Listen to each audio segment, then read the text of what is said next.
Calgary Stampede went into toward paddock and up towards it.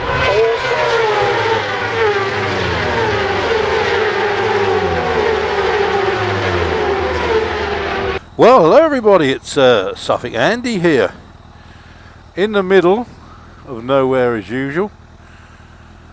Had to stop, funny noise, I thought, oh my god, what's the matter with this bike? And when I stopped, I'd picked up this, a friggin' stick. Luckily it didn't go up where the radiator was, went up the side, but bloody stick. I don't know. Lucky boy there, I think. Oh. So I thought I might as well put the old drift on and yap her on again a little bit. Lots of responses from the Creepy Place video. I think Dan Doolittle said he'd been out there afterwards. I put it up, and he wanna fly his copter, his helicopter, over it and stuff like that, which I thought was quite a good idea. Benny Boy Biker said that he'd got one and he was trying it out, and I thought to myself, Andy, if you tried it, you'd probably crash it.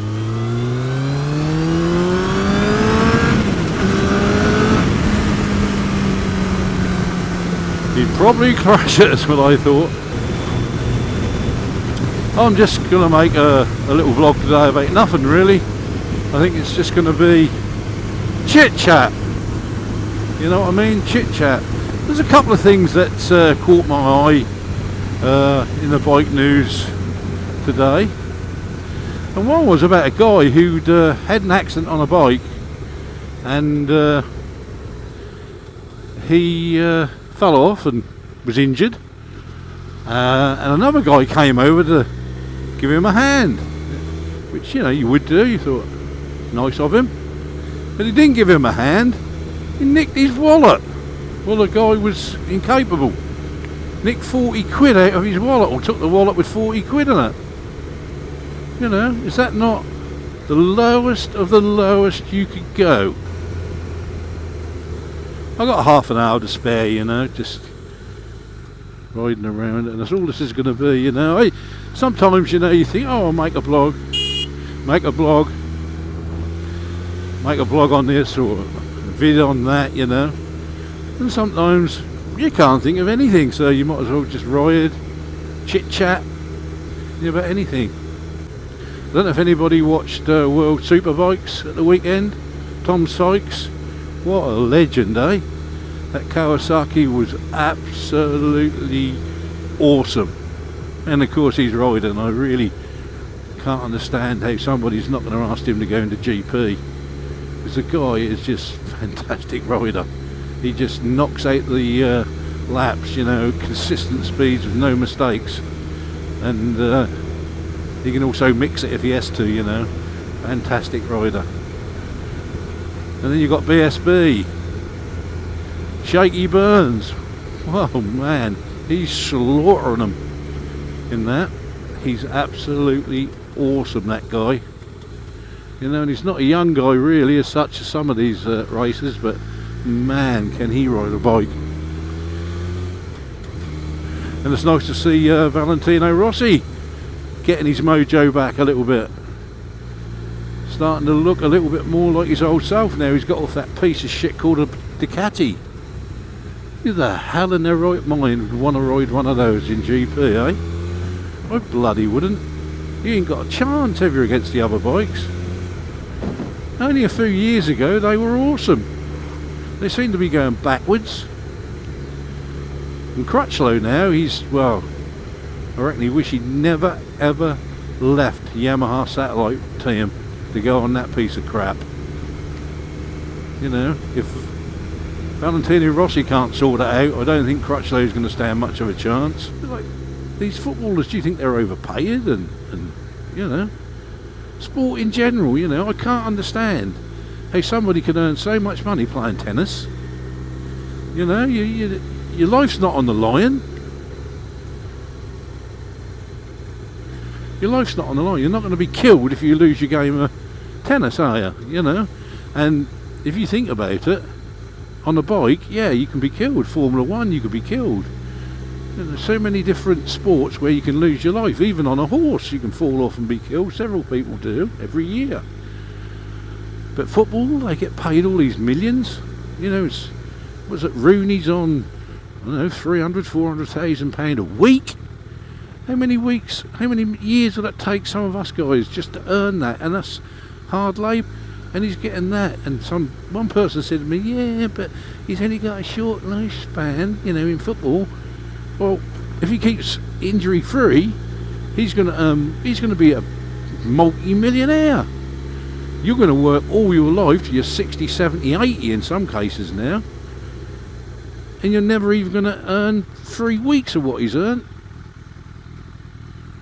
Oh, look at this. Woodlands, No Through Road and Holbrook. Thank you, sweetie.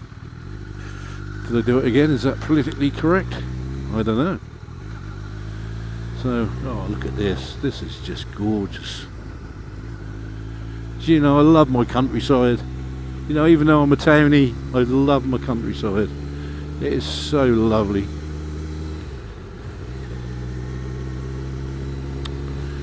I don't know, we're so lucky, aren't we, boys and girls?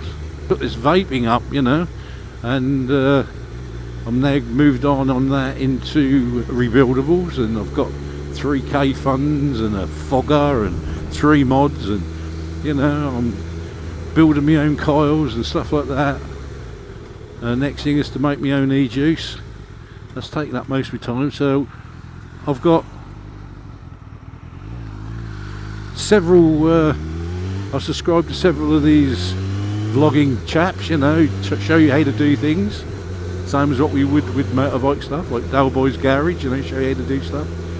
And that's took up quite a bit of my time. There's an interesting fact on that, because I helped to run a social club, and of course we've got no smoking in our bars or anywhere in the building, and an e-cigarette or somebody who vapes is classed as a non-smoker. So technically they're not banned anywhere. It's only the places that you go to that will ban them and tell you to go outside. But I had a letter from the CIU, which is the association of clubs that we're in, saying that be aware that vaping and e-cigarettes are non-smokers, and if you send them out to the smoking area, you're committing an offence, because they've got to be protected from smokers. So you can't just say go out with the smokers. You've got to have your own designated area for e-cigarettes and for vaping if you want them out of your club. But personally, in our club, we allow it. You can come in and you can vape or e-cigarette, because you're only producing vapour. You're not producing tar, smoke, anything else. Might look like it, but it ain't. It's no different to just boiling a kettle, I suppose. I suppose. Sounded very Suffolk, didn't it? So I don't know what people think about that. So you've got to remember that some people, you know, I've talked to some people and they just cannot get it's smoking. They still say it's smoking. You're trying to tell them it's not, it's vapour, but they don't get it. And some people, ex-cigarettes smokers, or people who've never smoked, are some of the worst I've ever seen. And I've been one of them, because I didn't smoke for 15 years.